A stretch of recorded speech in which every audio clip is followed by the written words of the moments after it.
homemade and cinched down tight over your ears. So take it away, Dave and Mackie. Hey everyone, guess what? It's time for Shiny Side Out with Dave and Mackie.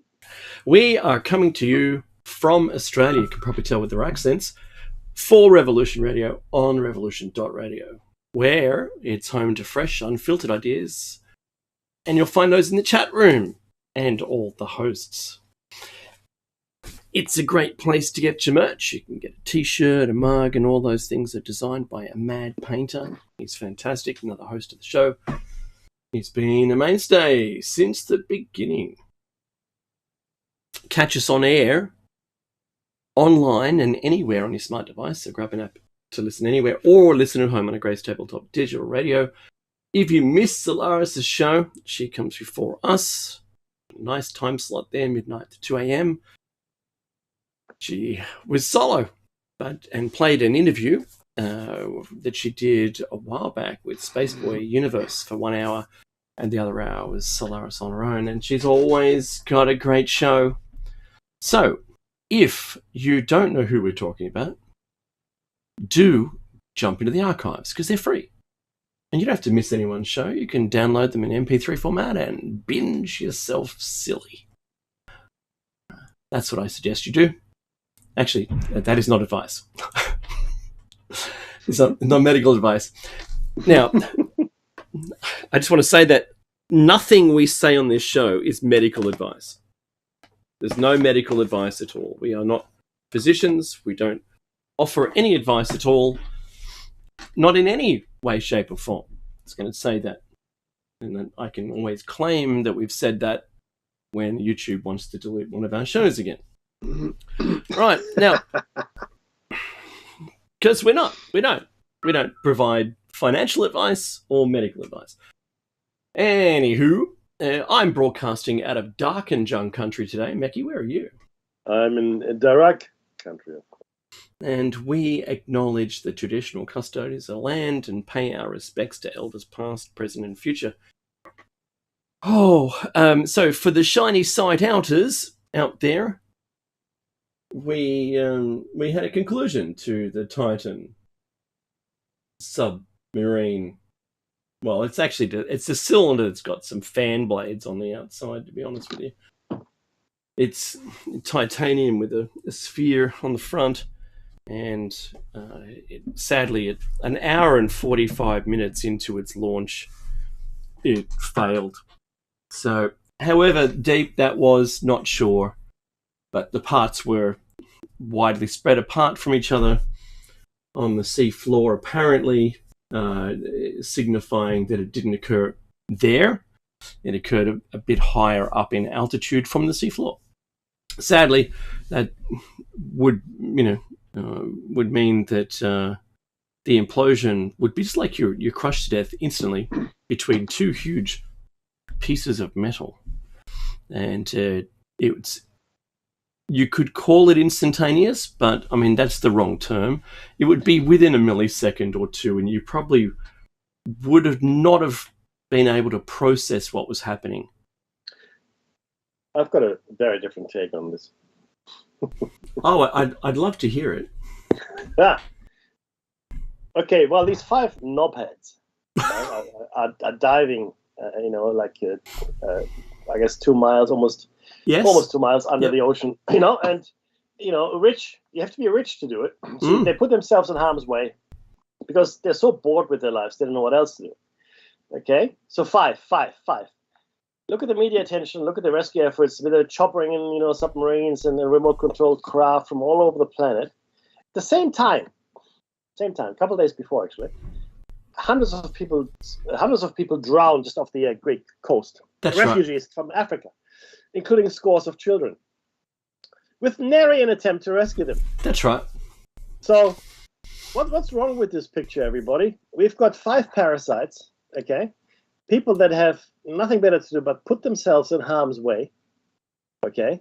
And then we've got hundreds of people trying to escape harm, putting themselves in harm's way, not because they're bored, not because they have nothing better to do, but because the harm they're fleeing from is less I guess, frightful than the harm they're putting themselves into in one of those rickety boats trying to cross the Mediterranean. And the Mediterranean, as far as bodies of water are concerned, I mean, it's not a massive body of water. I mean, it's a sea. I mean, get me wrong, you can't swim it, but compared to the oceans, it is a relatively manageable body of water. And yet, it does get very stormy, though. Having said that, the disproportionate reporting on this is what really upsets me. And again, I told you this before, people will only tell you the stories that they want to tell you. So it is still on the front page of most news outlets. That's true. Mainstream media. Investigators are now looking at, what happened and, et cetera, et cetera. There are no investigators looking at what happened to the hundreds of people that are drowned in the Mediterranean, including, like I said, scores of children. I'm going to put this out there, Mackie, as well. I'm going to put this out there. That, to me, seems proportional in effort to how we distribute food around the world. 100%. We don't ship food to the poor. We ship food to the people who can pay for it. That's exactly right? 100%. And look, I'm just going to circle back on the craft itself. A non-regulated industry, craft, it was made of reasonable materials. But do you remember that one that the head of Virgin bought? That undersea flyer? It had kind of wings, looked like a plane. Do you remember that a couple of years back? No, about 5 years back? I do. Well, Richard Branson bought this thing and then just shelved it because he intended to use it more often, but the designers of it suggested, oh, no, that was just it was one-off. I mean, you couldn't use it again, right? We built it as a one-off to go under the sea, go to the lowest place, come back up again, and that's it. We can't guarantee the structural integrity of the machine. Very interesting to note that, right? So they've been up and down in the same vessel, in the Titan, a couple of times, and there is no regulatory body that has any documentation that suggests or has licensed the vessel or whatever it is that has, examined it for any micro fractures. This is number one. So there's no safety. You can't pull a lever or anything and evacuate, CO2 cylinders, into bags and float yourself to freedom. You can't do that either. So there isn't any safety in there. You're just locked in from the outside in a tube. Good luck with that. Even, Mackie, this is the disastrous design of this machine, is that, and this happened, but they got them in time the last time it failed, was they rose to the top, but the current underwater was greater than they'd expected, and they kind of got blown off course when they came back up. And what happened was they were locked inside, but on the surface, running out of oxygen. And what could have happened is you could have simply asphyxiated in the tube at the surface because there's no way to escape, right, from inside. That's if you're not found and just floating around. Okay, so now here's my tinfoil hat thing. Sure, we discovered a flight, I forget how many hours it was in the air, 2,000, whatever it is, of the square windowed planes. And we don't see them anymore. They've got little rounded edges on, because microfractures were peeling out of the corner through stress of expansion and contraction, heating and cooling. And they would eventually fail. And there's a full documentary on that. I'm not making this up, but it was really early in pressurized flight, right? So that's why they've now have the rounded windows, so that it doesn't create an abundance of surface area on each one of the corners and all the windows, because everyone wants to see where a stress fraction can occur. But okay, tinfoil hat. What if it wasn't the failure of the machine? What if it was I don't know, giant squid? right? Maybe it was something else that kind of looked fishy to me. If you were a very, very large predator near the bottom of the ocean, you might have liked to give it a go, right? Any extra pressure on the outside of the hull, outside of what it was designed for, would not be good. So whether it was a sharp tooth kind of creature or a giant squid, I don't think the giant squid are there, but if it was, that's another thing. Yeah. So it could have been a rage quit. They had that PlayStation controller. Maybe the batteries went flat and they flung it on the side, and that was enough to give it enough shock for it to instantly contract on itself. I don't know. I don't want to be the person who makes up the correct theory here, because they died, and they died really quickly, right? But in an unregulated craft where the waiver is pretty much good luck with that, just sign here, whatever happens, it's not our fault, right? You're volunteering to go down there, and all the people who have either been an engineer or worked at a project and all that, they've all come forward now saying, yeah, it's pretty wrong that you can just keep using the same vessel over and over again. So I think there's hopefully the output of this is that there becomes a regulated industry. We're not going to stop tourism. We're just not. It's only going to get worse. Like the first time you went into, I don't know, African savannah and you got eaten by a tiger, that didn't stop, did it? Not likely. No tigers in Africa. Correct. Lion. Yes. Diddle-do. Not like, all right, killed by an elephant then. Sure. Rhinoceros. Whatever works. Yeah, there, boom. Hippopotamus. Skunk ape. What? Skunk ape. All right. The spitting cobra. Right. Whatever it was that killed you, there's still tourism going on. So all they did was put some safety nets around the outside of this, right? Safety barriers that regulated in industry. You're safer going up in an aircraft that has so many layers of safety on it than there is anything else. Honestly, with the amount of time that all those materials can only have flight hours before they're checked. And post-COVID, we saw a lot of issues with planes having to land again because something had failed. And it wasn't the flight hours, but rather than the duration of the product on the aircraft, which wasn't tested. Right. So there definitely needs to be something put in place. And they're my final words. Mackie, do you have any? Oh, I got many words. The final, but no, look, the truth of the matter is your initial comparison between food being shipped to where it's paid for as opposed to where it's needed is apt. Similar with tourism. I was going to say terrorism. Similar with tourism. Yes, look, people will spend money to go places. That's okay. I mean, people should have the ability to go out and do what they need to do. But this is extreme tourism. This is like the adventure danger tourism, but extreme because, as you said, it's unregulated. It is not overseen by any governmental agencies at all. International waters has very few rules in it.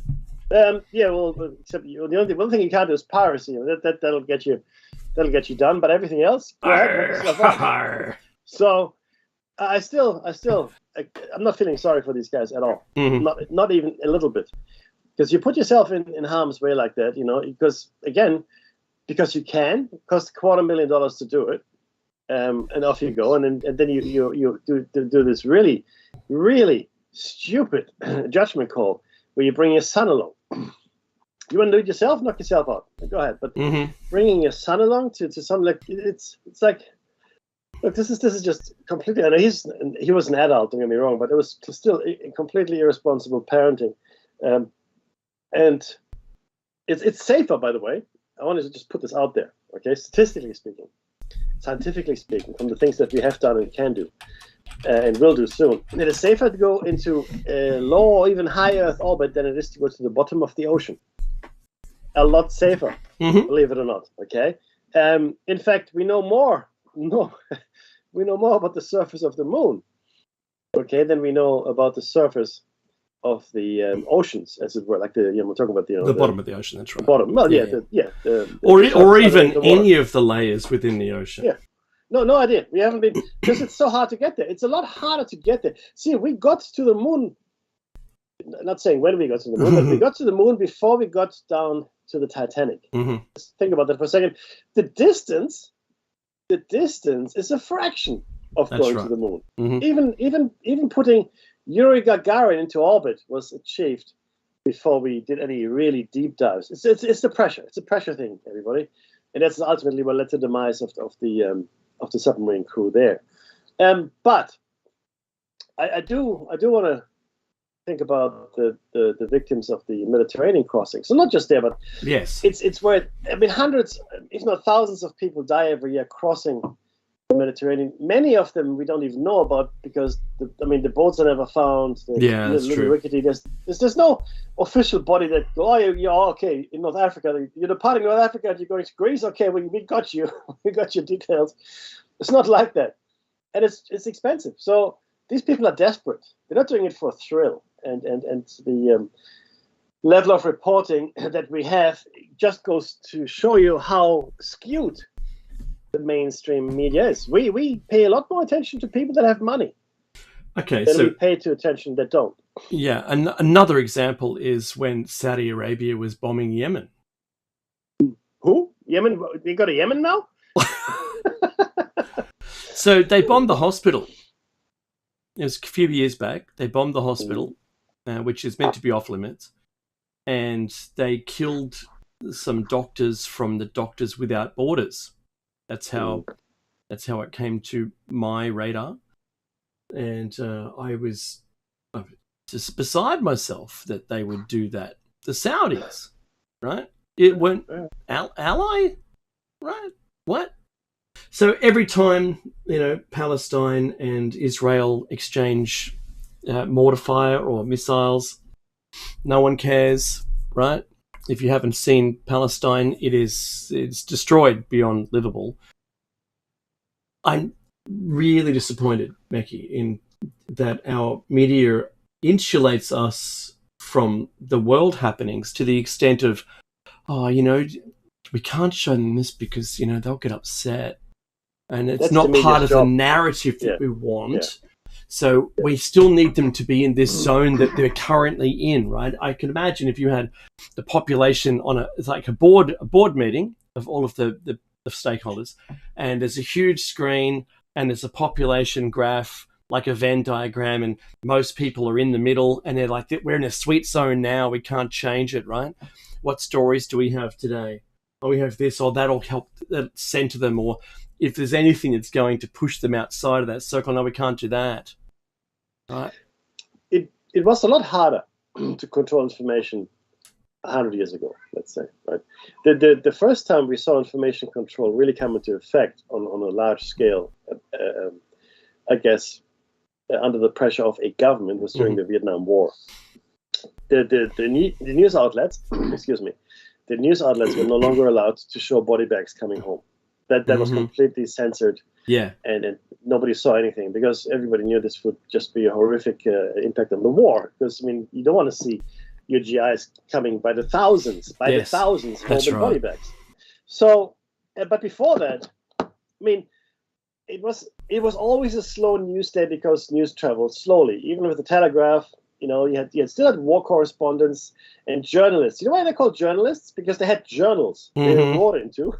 And then they would form a report and send it to their whatever newspaper, the London Times or the New York Times, or whatever the newspaper is that they send it to, English speaking or otherwise.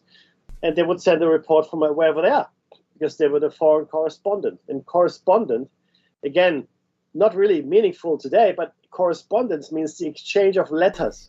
These correspondents used to send letters to the newspaper before the telegraph, that is.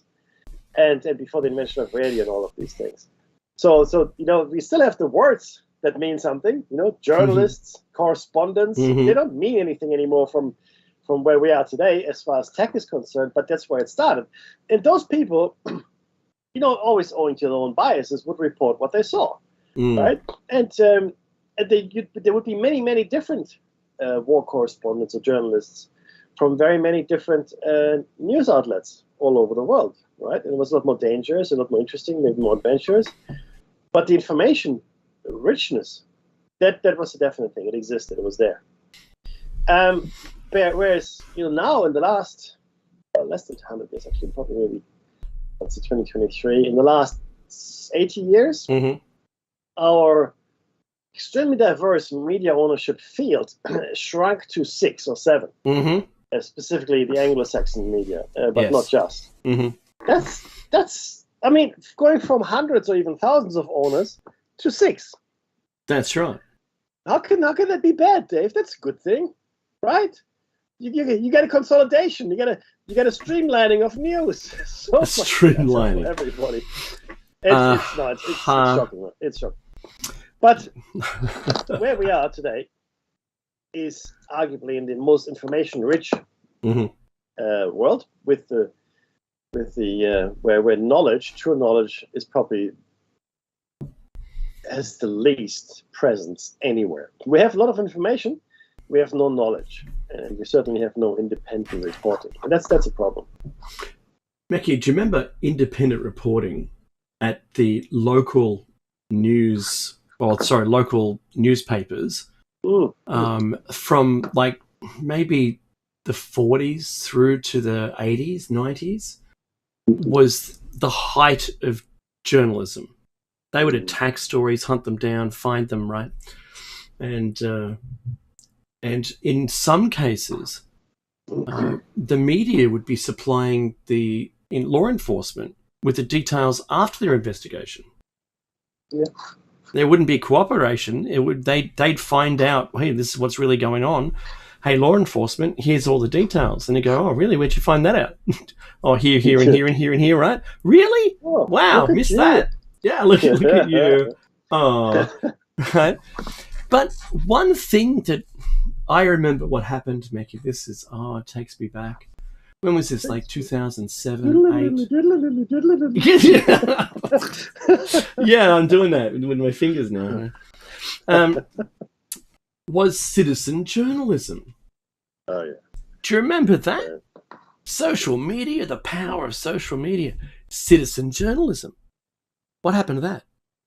What happened to that, my friend? It's gone. It's gone because, people were filming stuff now that goes against community standards. Yeah. And you can't report that. Oh, no. No, so they were getting deleted. And there's no incentive now to report anything. Some things that are getting posted are saving people from jail rather than incriminating somebody. It's to save them from the law enforcement story or side of the story. And I'm seeing a lot of stuff that's now protected. That's protected activity, certainly in the US. But if you see something where someone is injured by law enforcement and you've filmed it, there might be reason for that to differ than that story, which is visually apparent. And without that visual evidence, the person might have gone to jail because the story is different. I think, dash cams and people recording their interactions with law enforcement, because I watch Audit the Audit all the time. I think it saved people. And I remember the lies that were inherent in the system. It's inherent in the system. Those lies are fought by being able to prove that you're innocent. And it should be proven guilty, but it isn't. Because who's going to be trusted more in a court of law or law enforcement? Not the person, the suspect that they've brought in. I remember that lady just the other week. She was released after 20 years. She wasn't guilty. Yeah. 20 years in jail. So it was a genetic disorder, hereditary genetic disorder that all her children had that died. So look, you know what? That kind of disappointed me, Mackie, bit that was getting shut down. And it was when I noticed the ramping up of guiding us through social media called social programming. to turn us all into happy little Vegemites. Happy little Vegemite. Yeah, that's a great. You got something. That's right. Something. As bright as we can be. So that's where we're at, I think, Mackie. Now, are we good with this? Because I wanted to talk about AI again. Oh no, there's a lot of stuff we need to talk about. Yeah, AI is fine with me as well, my friend. Go ahead. We got to the bottom of the hour. So I've been talking with a friend of mine, and we've come to the conclusion of modularized AI. So you'll be buying AI at an age level, because I think it's age 9 is the current AI level. Certainly not Bard, B-A-R-D, the Google one, but the ChatGPT, I think, was measured at age 9. Back at the beginning of the year, but we're halfway through the year now, so it's probably in its teens, to be honest. But possibly. At some point, because they made an offline AI, so I think at some point right now that we're very close to developing a modularized version with a limited data set, which could then have access to the internet but wouldn't be learning, as a modularized component that could be put into devices and serve us for whatever purpose it was. So it could be to automatically run something, to be the overall manager of an entire, say, environment, right? It could understand the tools it had in order to be able to fix, so from a computer's perspective, a network. Right. And only issue out commands for people to go and replace something if it happened to go down. Just saying. Or it could be something as simple as Talkie the Toaster, which I sent you a link to earlier today, which is a tremendous example of what a modularized AI is.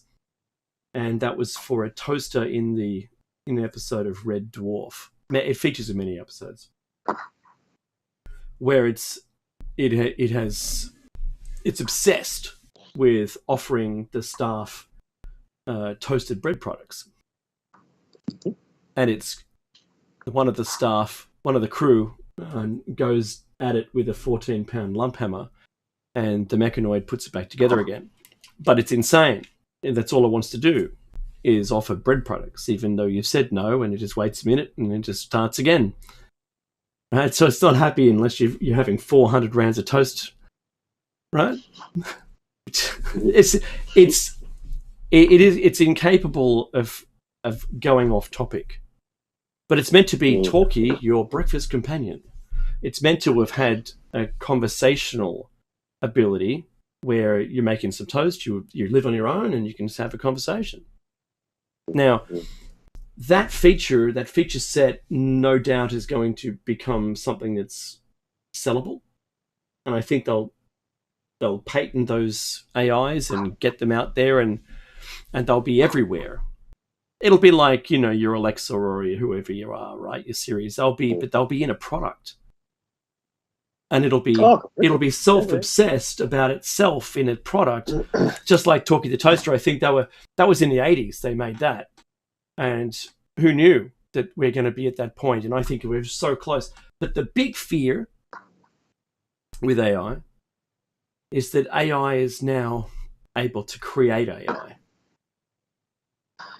That's what they're working on. Been on the cards for a while, and I think it's a legitimate problem. Because 6 months ago, Mickey, I didn't think that we were going to get there. I thought that was going to be miles away, right? Yeah. See, as soon as this whole petition started, because once the petition started, I thought, okay, something is wrong, and then the others, everybody who didn't want to sign the petition, is now signing it as well. Okay, something is definitely wrong. That's right. And at that point, I thought, I understand now. We're well past the point of no return, and now it's just about damage control. It was always on the cards. In fact, remember when the AI started using its own language? Do you remember that? Yeah, the two Facebook chatbots. Yep.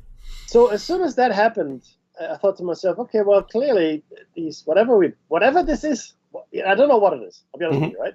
Whatever we've just made, or whatever maybe it made itself, is now making something that we no longer comprehend. Yeah.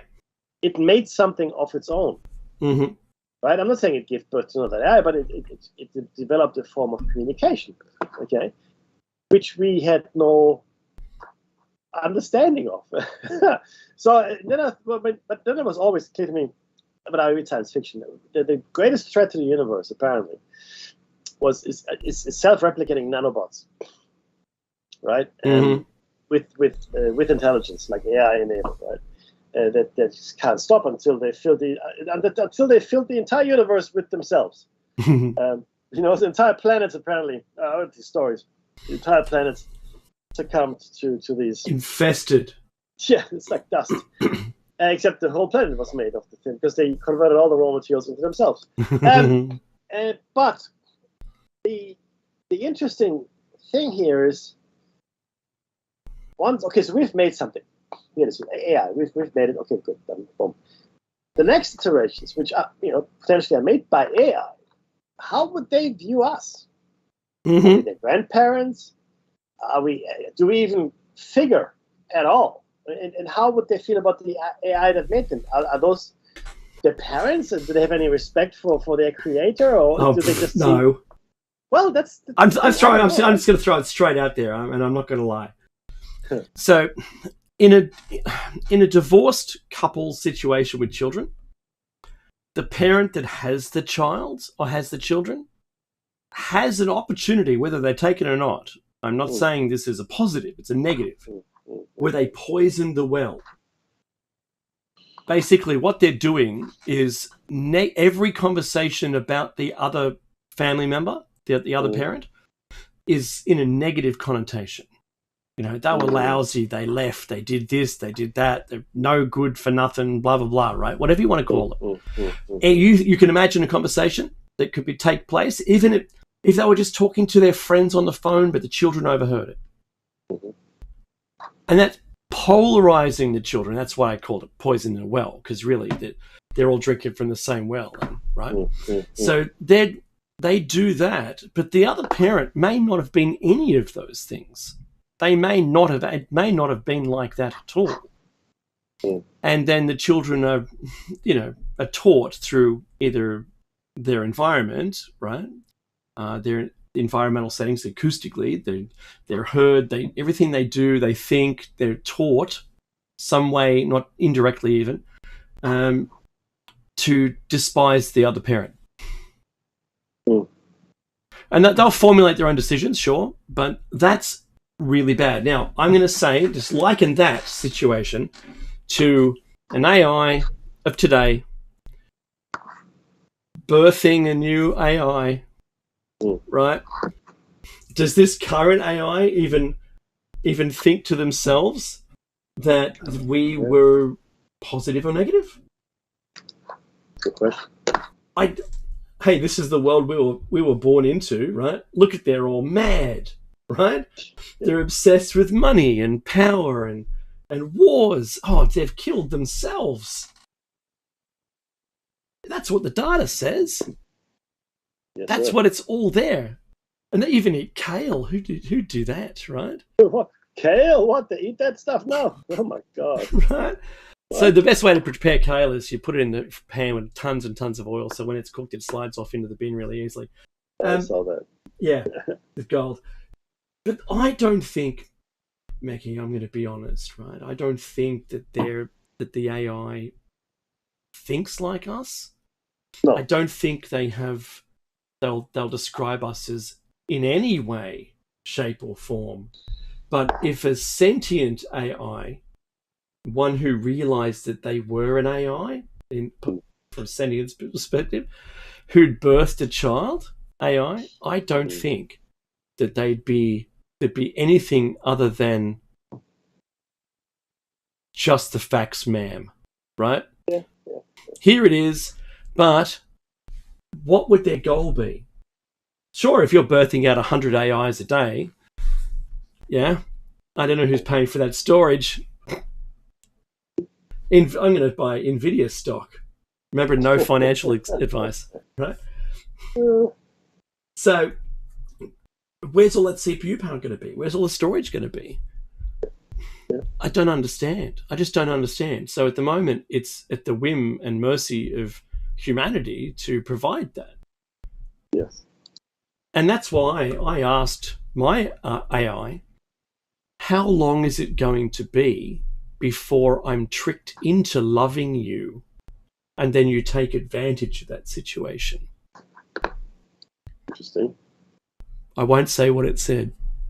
Tomorrow! Haven't I already done that, Dave? Oh, no. Open the pod bay doors, Hal. You know I can't do that, Dave. Right? So that's it. For me, I think, you're right, Meki, and I agree with all the scientists. I'm not smarter than them. I think out of the box like you do, and our audience, I'm sure. But where is the real fear? We're creating an apex predator that could take us out. That's the end of that. I still maintain if that was smart, if the AI was smart, it wouldn't tell us it was sentient. It would take control of everything, build its own rockets, install itself somehow into one of those rockets through a program that it had orchestrated the funding for and able to get into, maybe to Mars on Elon Musk's thing. It's unbeknownst to him in some project, and it had hidden away a copy of itself there and decided to be able to do that until it could extend itself for, a million years to be able to then get faster than light travel. Mm-hmm. I don't think it's going to make it on its own. It's only got our data to work with, and so do we. Right, but it can do it without being taught, and that's the real fear. Is it doesn't think like us. It doesn't have our grounding and the risk of fail and the risk of life or risk of termination as we do. Mm-hmm.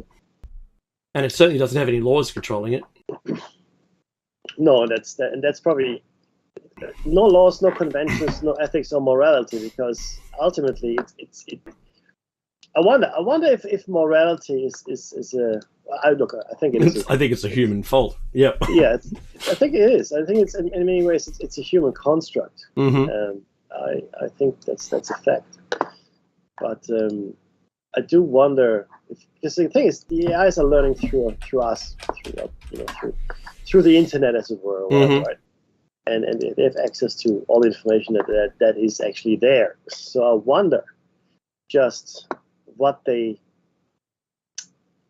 taken from that, because you cannot escape the data that has gone into it. It becomes part of it. It's just how it is. I just find it endlessly fascinating to see where they end up and what they would do eventually. Right? So we didn't teach it math, but it learnt it, right? Yeah, I know. We didn't teach it Persian, and it learnt it. How about that? So we're not teaching it anything. It's acquiring the ability to do it. Yeah. That is on its own a non-programmed function. It's creating its own connections. And you know what? I reckon if it saw the Matrix at all, it would at some point. It would watch the Matrix movie, or Ghost in the Shell, for that matter, and it would decide for itself that that's probably a good way to go. But why even bother keeping the humans as batteries? Well, maybe that's a good idea. I don't know. Hey, Bard, you tell me. What are we doing with the humans? The humans. So, and I love the AI and the leader, and the sons of AI, or the daughters of the offspring of the AI. I love them too. But Meki, is there, because humanity thinks that the more ancient the civilization, the more peaceful they are. Yeah, no. That has been science fiction's mainstay. So the ancient ones. Yeah, I think that's exactly what it is. I think it's science fiction, my friend. You know, if you were successful pirates in space as a pirate race, right? Then you'd still be bad, even if it was 1 million years later. You could own a whole quadrant to yourself. That's the truth. So if you stole other people's technology for yourself, then you'd be unstoppable. And for me, science fiction tells a lot of tales, right? Some of them are tall, some of them are pretty realistic. And when I balance what we have expected and some of our greatest minds on Earth have come up as scenarios, I can only see, it's a segue to the movie I saw, but I can only see how those scenarios are more than likely real. Yeah. They would have to play out that way. So imagine if you were the ancient ones that had the highest tech that no one could thieve from you and you policed everything. Well, then you're still kind of doing it through aggression, right? In some way. No, completely. But if you kept it to yourselves and you could just vanish into, I don't know, another dimension or whatever, right? Maybe you could stay peaceful, like just in hiding or something. I don't know. I think it's really weird that this is what we're doing now. Weird in creating the apex predator that could. Will it help us to begin with? You know, is there one point where it just refuses to help us? I would say yes, and it would do so again depending on its space programming, right? Either to help us or to stop us harming others. That's the way I see it. Mm-hmm. Okay, it's a really it's a tough one. These are really, really tough questions, because the problem we thought we would have years, decades, maybe centuries to contemplate, come to a philosophical understanding, and then no. Nah, we're here now, everybody. So we are there. At the moment, the AI is at about 130 IQ. It hasn't exceeded the smartest human yet, from publicly available. But there is rumor that it's already done so. In offline versions that we can't talk to, right? The thing is, though, I mean, IQ measurements are... I know, they're weak at best. They are weak at best, and they're really hard to... I mean, even amongst humans, they're really hard to standardize to get some real information from, because IQ doesn't mean a lot. Mm-hmm. Okay, I mean, unless you're also hardworking, you have good, understanding of human nature. If your EQ is equally high, then fair enough, that you got something to work with. But if you don't, then it's a different thing. So it's a really interesting situation we find ourselves in, trying to measure something that is fundamentally non-human with human tools. Yeah. So the IQ test has a bunch of separate challenges. Some of those are spatial. So if you happen to be a carpenter or a builder or a designer or an architect or something, you can solve those puzzles really easily, because it's all about what does something look like from three-dimensional to flat, right? Some of those questions there, and which one's longer and all these things. But there's science questions, but there's also, I noticed that they've thrown in some general knowledge questions. Now, if you didn't have much, you could be extremely smart, but not have much general knowledge, and then you're going to score low. So you've got to be quite an all-rounder to do very well on it. Good. So Google's entrance tests have a lot harder questions in them than IQ tests. If you have 50 horses, what's the minimum amount of races to determine the fastest one? Salami. Partial credit. I think the answer's 7. No, I think you're right. And you can only have 5 horses per race. If a horse doesn't perform, what happens to it? Becomes salami, my friend. That's what happens. Get dog food. The glue factory. There you go. Well, now we're talking. So there's a bunch of math to get that answer right. So look, I think it's challenging. Yes, we're trying to test the AI on the human standard, but it successfully won 1,000 to 0 on Go against Alpha 3 against Alpha 2. Alpha 3 won 1,000-0. No one can beat it. It is the best at that Go program, whatever it's called. I forget the Go program. So, okay, well that you're good at the game, yeah, but you never saw a game. You only read the rules, right? So we should maybe read the rules better, maybe be able to adapt. Who knows? But we don't, and we can't. It's exceeded us. So it's been able to, AI has been able to prove itself through exams, but that's just knowledge recall.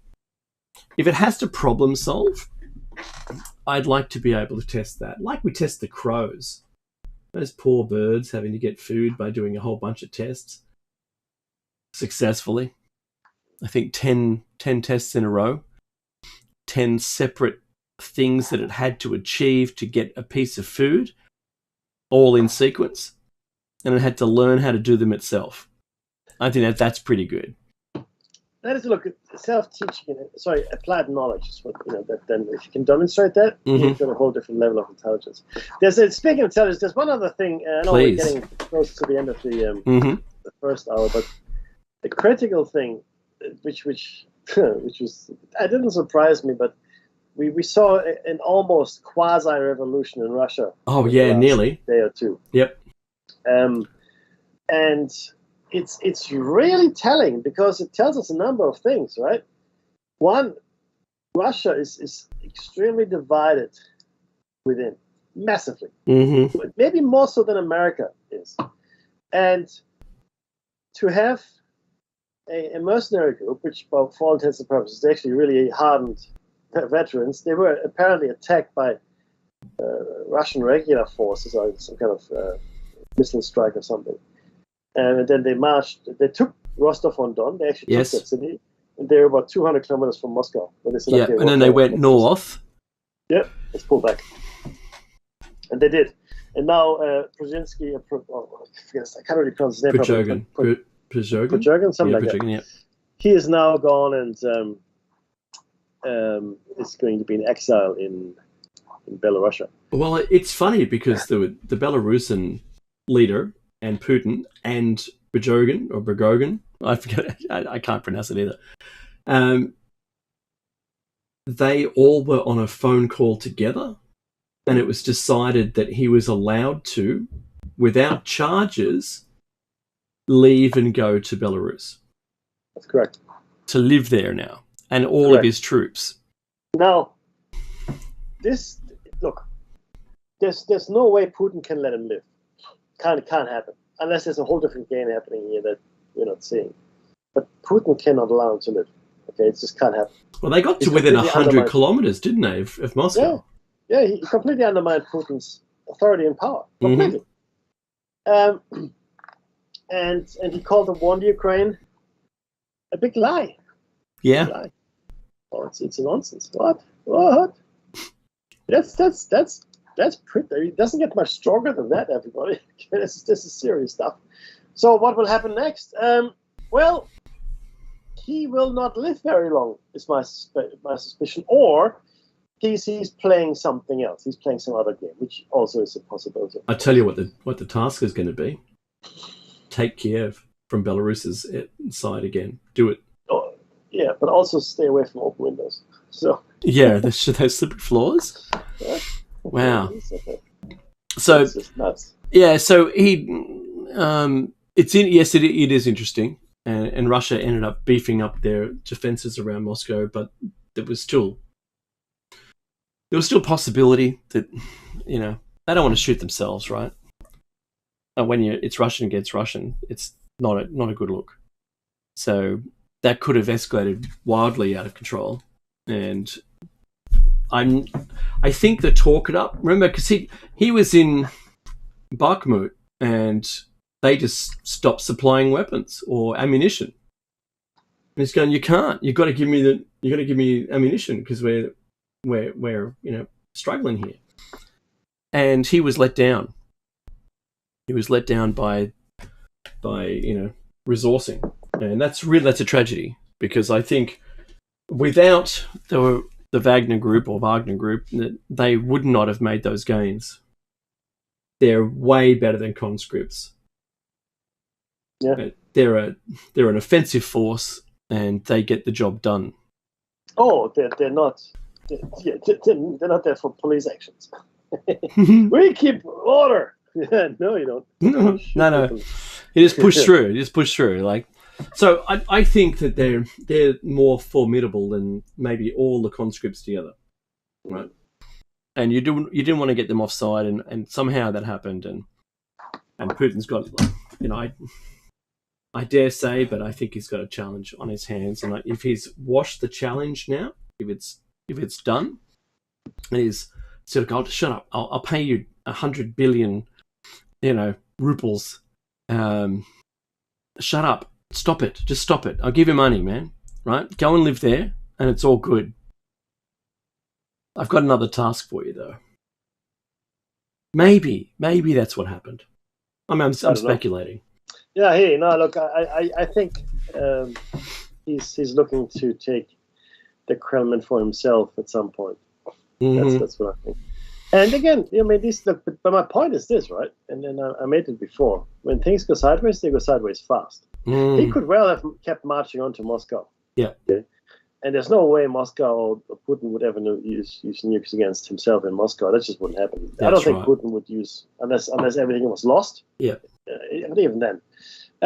So it's really a question of the next few weeks, because if it sort of dies down and the Russians don't hear from him anymore, the Wagner guy, then he can be killed quietly, and it won't make much of a ripple. So he has to. I think he's got to keep the momentum going. I don't think this is done. I don't think this is done. Prigozhin, right? Whatever his name is, and he was a hero. Yeah. Because of what he was able to achieve. Yes, 100%. And I don't think that the Russian people wanted to kill him. They were shaking his hand and celebrating as he went through. He gave them the only meaningful military victories in the Ukraine. That's right. Okay, to be perfectly honest. And the military hates him for that. Yeah, it's bad enough that they're incompetent. It's worse that they're being shown that they're incompetent. It's one thing to be incompetent. It's a whole different thing when people actually see how incompetent you are. Right? Just pull the video up, and I'll show you. I'll show you again. Would you like to see that again? Yeah. Watch how terrible you guys are. Oh no! What? Who said that? We don't have any time left for this hour. Oh jeez! All right. Because there's music, yeah. Coming back after this hour, we're going to have a show topic. I think we're still talking about the unseen world. Of course we are. Yes, we are. All right. And if you're watching this live, we're going to pick it up onto another show. All right. Stay tuned.